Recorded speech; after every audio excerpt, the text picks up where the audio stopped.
नमस्कार। आज का वीडियो स्पेशली मैं क्योंकि मेरे मन में आया कि इसके ऊपर एक वीडियो बनाना बहुत ज़रूरी है, क्योंकि बहुत दिनों से या फिर महीनों से बहुत अलग टाइप के इंक्वायरीज़ आ रहे हैं हमारे पास, और वो इंक्वायरीज़ है रिलेटेड टू गौशाला। अभी टॉपिक थोड़ा बहुत बड़ा है, पर मैं शॉर्ट में कवर करूँगा, फिर आगे कभी उसको थोड़ा डिटेल में, क्योंकि मैं इतना मैं पूरा प्रिपरेशन करके नहीं यहाँ पे आज का वीडियो बना रहा हूँ। पर मुझे ऐसा लगा कि ये वीडियो बहुत जल्दी बनाना ज़रूरी है।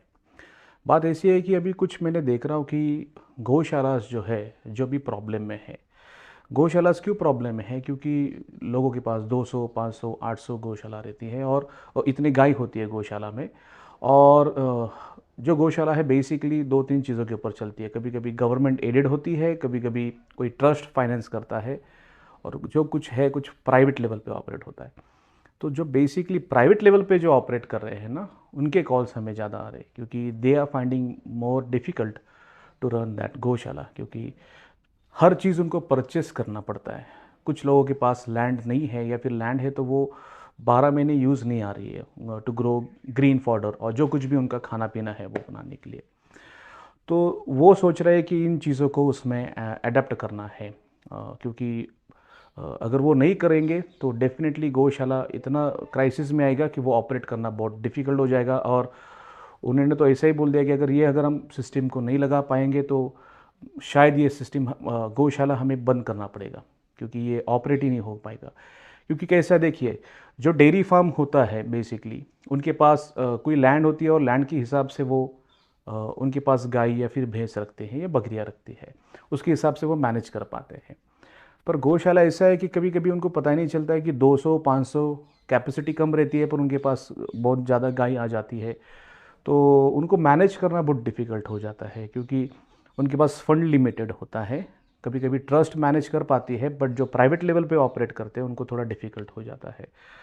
तो हम वही वर्कआउट कर रहे हैं कि हम ऐसे क्या कर सकते हैं कि जो हमारे देश में जो गौशाला, ये स्पेशली मैं वीडियो जो गौशाला चलाने वाले हैं या फिर चला रहे हैं उनके लिए मुझे ये स्पेशली बनाया है ये मैं वीडियो, कि हमें कुछ मिलके इसके ऊपर सॉल्यूशन निकालना पड़ेगा।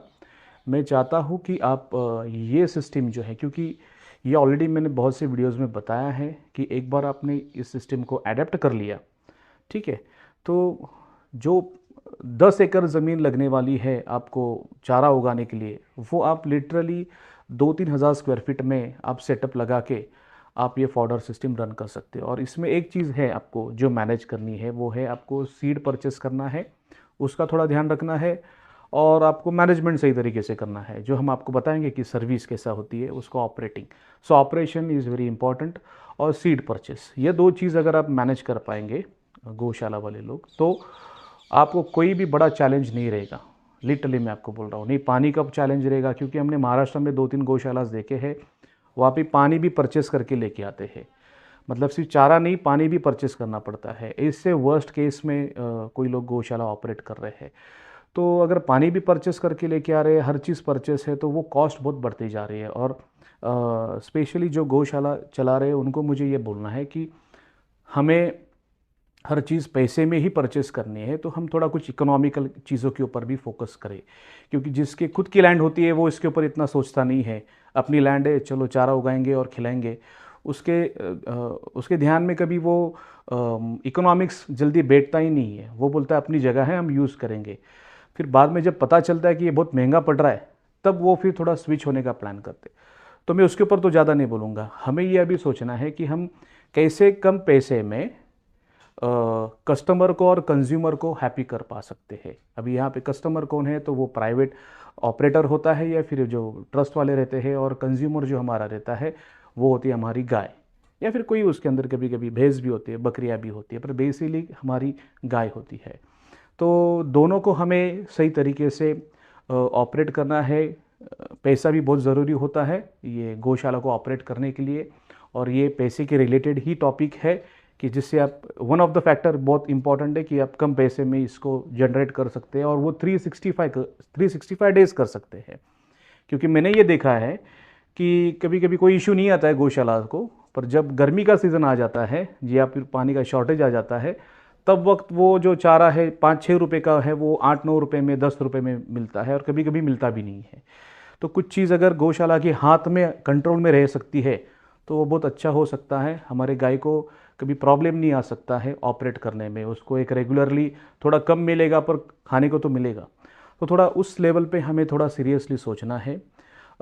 ये एक सीरियस कॉल है मेरा उन लोगों के लिए जो ये सिस्टम को चला रहे हैं और जो क्राइसिस में है, कि हम मिलके कुछ ये जो सेटअप्स है उनके गौशाला में लगाने का कोशिश करेंगे।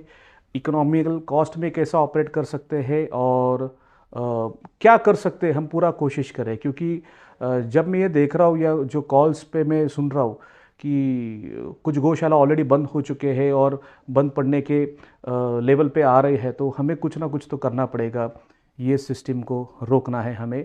हमें ये तो नहीं बोलूँगा कि गौशाला बढ़ाना है, पर जो है ऑलरेडी गौशाला उसके ऊपर हमें फोकस करना है।